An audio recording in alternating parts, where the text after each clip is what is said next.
Nah, aku udah bawain yang ini loh. Tapi ini kan Kintakun Luxury. Ini motifnya bagus.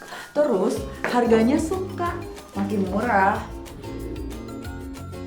Apa bedanya sama Kintakun Luxury?